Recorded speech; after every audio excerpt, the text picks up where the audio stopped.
Bonjour à tous, très heureux de vous retrouver pour une nouvelle vidéo. Figurez-vous que cette vidéo va parler encore de la Via Rona. Et oui, tout simplement parce que la Via Rona se sépare à Arles en deux branches. Une qui descend jusqu'en Camargue, la plage Napoléon, où je suis allé, et une autre en fait qui suit le canal du Rhône jusqu'à Sète. Donc après avoir traversé la Camargue et rejoint mes amis à Marcillargues près de Lunel, eh bien j'ai emprunté la piste cyclable de Lunel à la Grande Motte pour rejoindre la Via Rona, ou plutôt le canal du Rhône à Sète, jusqu'à Sète, tout simplement.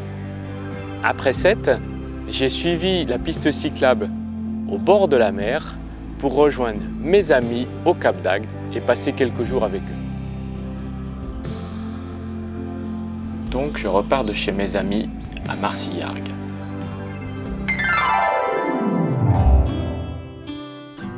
J'emprunte la nouvelle piste cyclable qui va de Marcillargues à Lunel.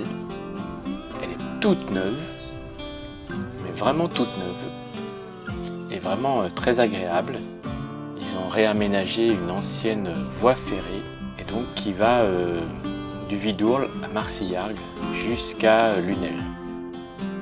Bien aménagé, avec des magnifiques peintures sous ce pont qui image la Camargue.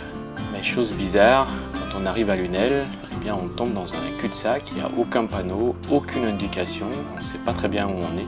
J'ai dû demander ma route à plusieurs reprises pour finalement traverser Lunel dans la circulation afin de rejoindre de l'autre côté la piste cyclable et de nouveau demander ma route pour rejoindre la piste cyclable qui va de Lunel à la Grande Motte et qui commence par un endroit assez serré puisque j'ai pas pu passer la remorque sous la barrière. Je longe le canal qui va de Lunel jusqu'au canal du Rhône à Sète à la Grande Motte. Et j'avoue que cette partie a été très agréable de rouler quasi tout seul au bord de ce chemin. Il fait chaud, j'ai la route à ma gauche, le canal à ma droite, les paysages sont magnifiques, c'est totalement dépaysant. Bien sûr c'est très plat, on voit à perte de vue et ce petit canal est vraiment très agréable.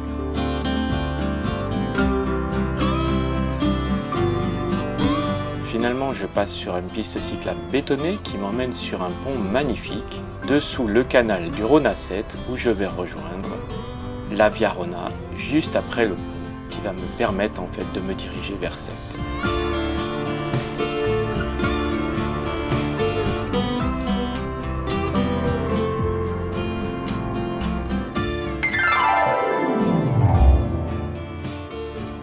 Et lorsque j'arrive sur la Via Rona, eh bien c'est les travaux, la piste cyclable est fermée, impossible de passer, il n'y a pas de déviation, pas d'autre solution si ce n'est de prendre la 4 voies.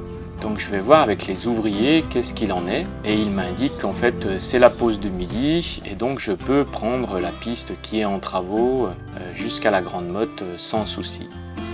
Je les écoute et je prends cette piste donc, qui longe le canal du Rhône à Sète. Croisant ce magnifique bateau qui avance paisiblement en direction du Rhône, pendant que moi je me dirige en direction de Sète vers le canal du Midi. Tout est paisible, calme, quand tout à coup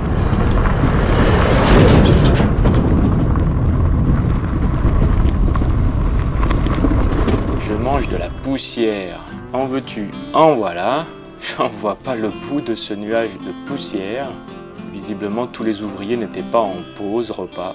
Par contre, je ne pense pas que la caméra en fait est remplie de poussière. Je le verrai en fait au montage. Je suis vraiment désolé pour les images qui suivent et qui sont donc vues à travers la caméra remplie de poussière.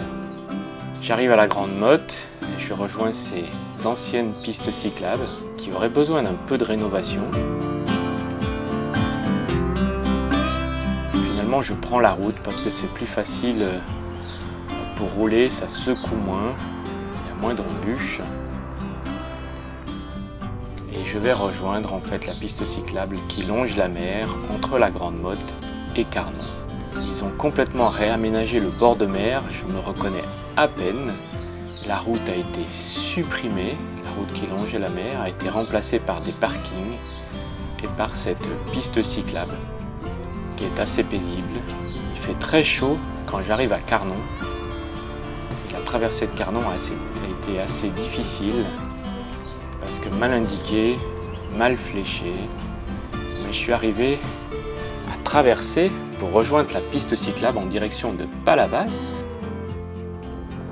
où j'arrive en longeant les étangs face à la Redoute, ce bâtiment qui a été reconstruit dans les années 90 au milieu de l'étang et qui est assez joli. Je poursuis cette piste cyclable pour traverser Palavas et rejoindre la piste qui va vers Maguelone afin de rejoindre la plage des Aresquiers que je compte traverser pour rejoindre la Via Rona de l'autre côté. C'est 9 km de plage sur lesquels je ne suis pas allé depuis 25-30 ans. Ça a énormément changé. Je me reconnais à peine. Je sais juste que sur la carte, je suis au bon endroit. En traversant ces points de formation des écoles de kitesurf, cette plage est toujours très jolie, très déserte, même fin juin. Et j'avoue que c'est agréable de rouler en bord de mer sur le sable tassé. J'ai le vent en face, ça me freine, mais je profite des images de kitesurf tout en prenant l'air maximum. Comme il fait chaud, le vent est vraiment très agréable.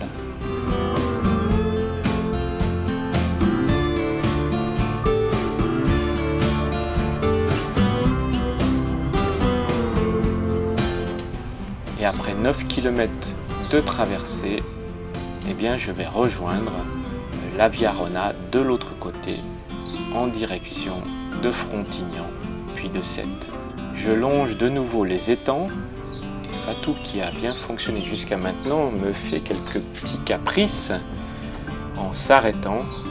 Je passerai un moment au téléphone avec Rocco de Ifati qui me conseillera et finalement le vélo se remettra à fonctionner normalement jusqu'à l'arrivée à Frontignan, où j'essaye autant que faire se peut de suivre la Via Rona à travers la ville et les villas pour rejoindre le bord du canal du Rhône à Sète, juste avant la ville de Sète, par une piste toute neuve qui passe sous les ponts.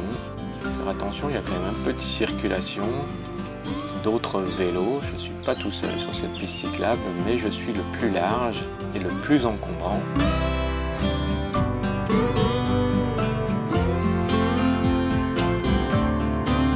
Une passerelle sur le canal.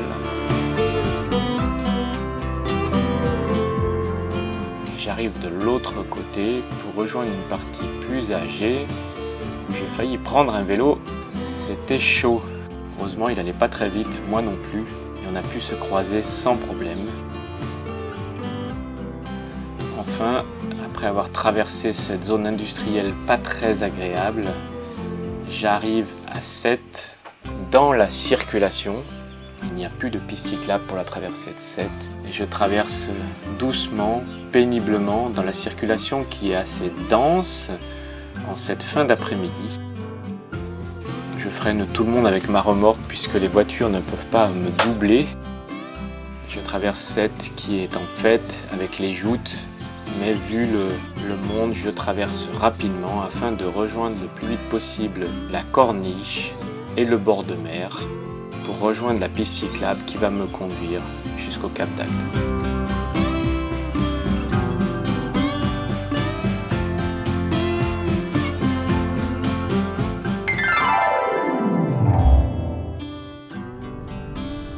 sortie de Sète, ils ont aménagé une magnifique piste cyclable en bord de mer avec une vue époustouflante sur la Méditerranée. Je reconnais à peine ce bord de mer.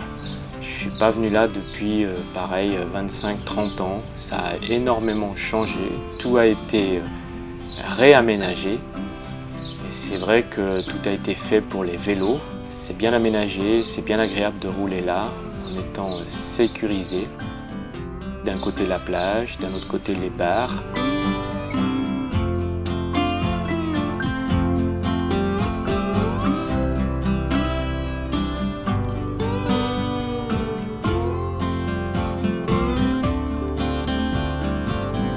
Je rejoins la piste cyclable de l'autre côté de Sète, la voie verte du Lido qui va de Sète au Cap d'Agde. Cette voie verte en fait n'est pas très verte, elle est plutôt très poussiéreuse. Elle longe la plage, je reconnais plus rien, la route a complètement été déplacée. Avant la route longeait la mer, il y avait des vannes qui dormaient au bord, mais visiblement ça devait déranger. Ils ont remplacé par cette piste cyclable, mis des parkings et déplacé les routes plus à l'intérieur des terres. Finalement je rejoins cette petite vieille route qui me conduira directement au Cap d'Agde où je vais pouvoir planter ma tente dans le vieux camping Oltra où je ne suis pas allé depuis je pense 30 ans et qui lui aussi a bien changé. Le ciel est magnifique pour cette soirée.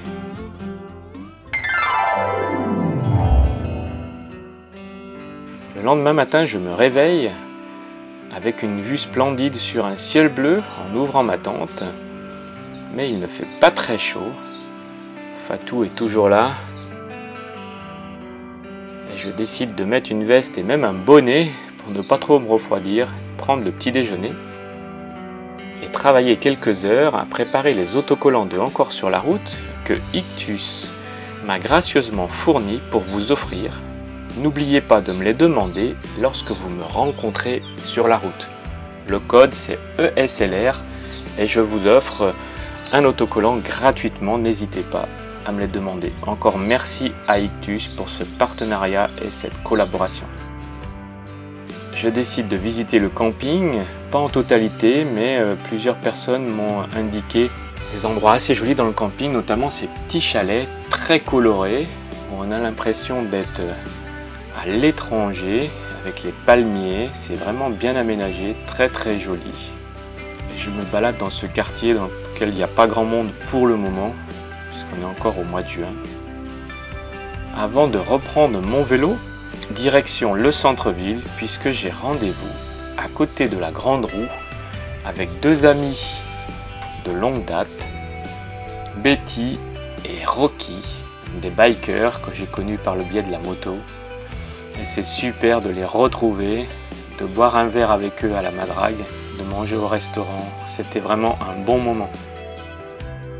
Je retourne au camping où je peux maintenant orienter en fait les panneaux solaires avec le couvercle de la remorque le soir, avant d'aller dans le quartier des appartements pour rejoindre mes amis belges Els et Yvan qui comme moi vivent en Suisse, et nous nous quitterons sur une superbe pleine lune sur la mer.